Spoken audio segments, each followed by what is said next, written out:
Chapter 31 of Skallagrim's Children. Skallagrim and Bera had a great many children, but at first they all died. Then they had a son, who was sprinkled with water and named Thorolf. As a child, he soon grew to be tall and was fair of countenance. It was the talk of all that he would be just another as Thorolf Kveldolfsson, after whom he was named. Thorolf was far beyond children of his own age and strength, and as he grew into manhood, he became doughty in most accomplishments, then in vogue among those who were well trained. Thorolf was of a right cheery mood. Early did he come to such full strength as to be deemed fit for warlike service with other men. He was soon a favorite with all, and his father and mother loved him well. Skallagrim and his wife had 2 daughters. One was named Sion, the other Thorin. They also were of great promise as they grew up. Then Skallagrim and his wife had yet another son. He was sprinkled with water and named, and his name was Egil. But as he grew up, it was soon seen that he would be ill-favored like his father, with black hair.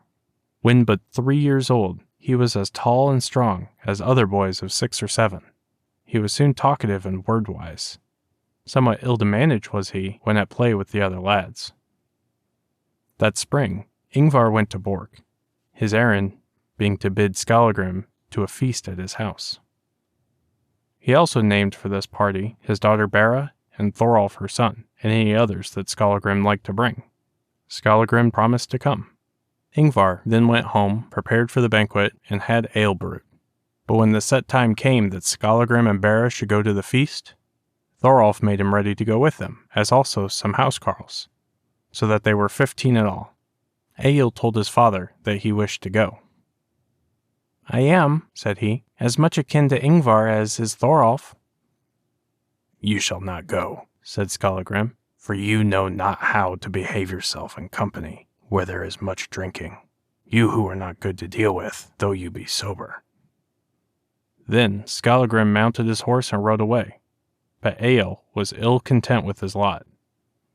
He went out of the yard and found a draft horse of Skallagrim's, got on its back and rode after Skallagrim's party. No easy way he had over the moor, for he did not know the road, but he kept his eyes on the riders before him when copse or wood were not in the way. And this is to tell of his journey, that late in the evening he came to Swansness, when men sat there a-drinking. He went into the room, but when Ingvar saw Egil, he received him joyfully, and asked him why he had come so late. Egil told of his words with Skallagrim.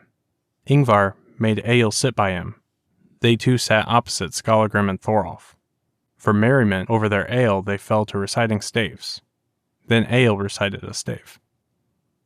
"Hasting I came to the firth fire, of Ingvar right fain so to find him who on heroes bestoweth, gold that the heatherworm guardeth.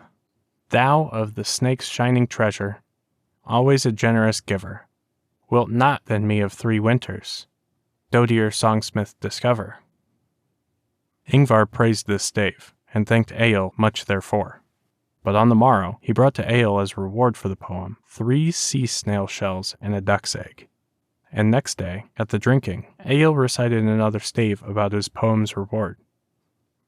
"The wielder of keen-biting wound foul gave unto Egil the talker 3 silent dogs of the surf swell, meet for the praise in his poem.